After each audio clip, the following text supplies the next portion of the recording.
Good morning mga kadoy kong higala, dili basta-basta atong recipe karon kaning balik-balik ra gyud atong sudan diring dapita no kay mao lagi na daghan kayo tag nangka diring dapita sa amo ra pong silingan.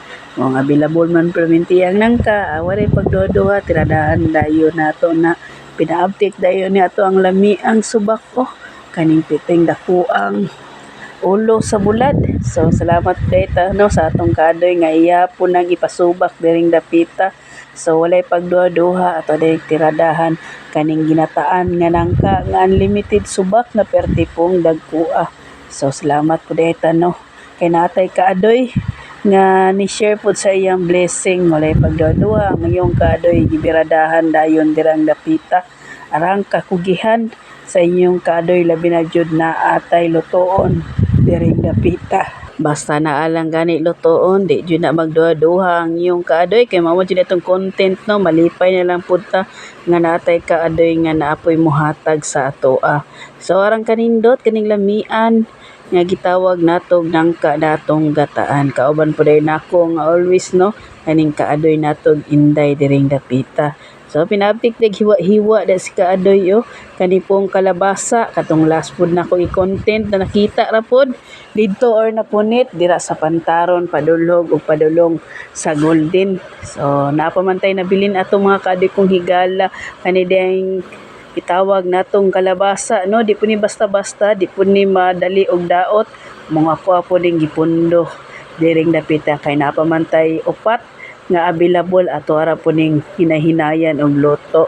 Sayang man pod ma-stock mga kaadoy kong higala no, maong atoan ang tiradahan mintras naa pa. So arang kanindot na perti po ning guota dahil diri among pagkatirada mga kaadoy kong higala no, wala man jud mi dagko nga karahay, maong always yun ni magot-guot niya mo ang pagluto diring dapita, pero okay lang na kay matagaan ra po nag idea kung unsaon nato na pagkatirada arang kalami sa ato ang pamahaw karon karong kabuntagon kay daghan pud tag mga kaadoy nga gusto pud mo tilaw ani moong pinaaptik dayon na ang inyong kaadoy arang yung kakugihan sa inyong kaadoy labi na mag-content tag gulay-gulay kay mao na akong ganahan kaning gulay nga luto-lutoon. So ato lang nag-aagad ani mga kaadoy no kaning lubi kay perte pong lisoda mangitag lubi mga kaadoy kong higala pero naamantay na naginot nga lubi nga ato pong mapalit away pagduha-duha tirada ng upat ka lubi ang gitiradahan sa inyong kaadoy.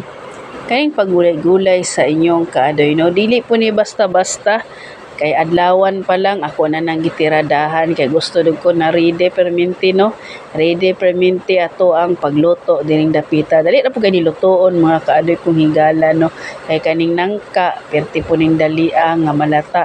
So ani lang mga kaadoy kong higala oh, naglisod dami dirang dapita pero okay ra na mga kaadoy kay kanilang kalabasa dali ra po kay ni maluto diri mga kaadoy kong higala.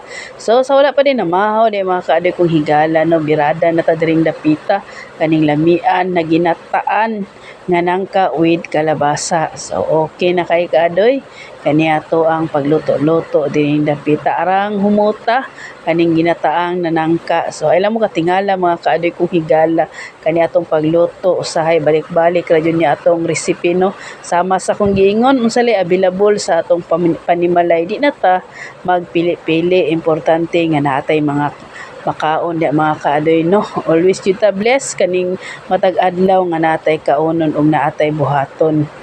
Ready na to mga recipe mga kaadoy kong higala perti ng humuta o perti na punding lamia kaniadto ang pamahaw sa kabuntagon katulad sige pangutan na mga kaadoy kong higala no. Always available ang atong ginamos ni kaadoy nga unlimited po diri sa atong panimalay pati pod ang homemade nga atsara nga papaya.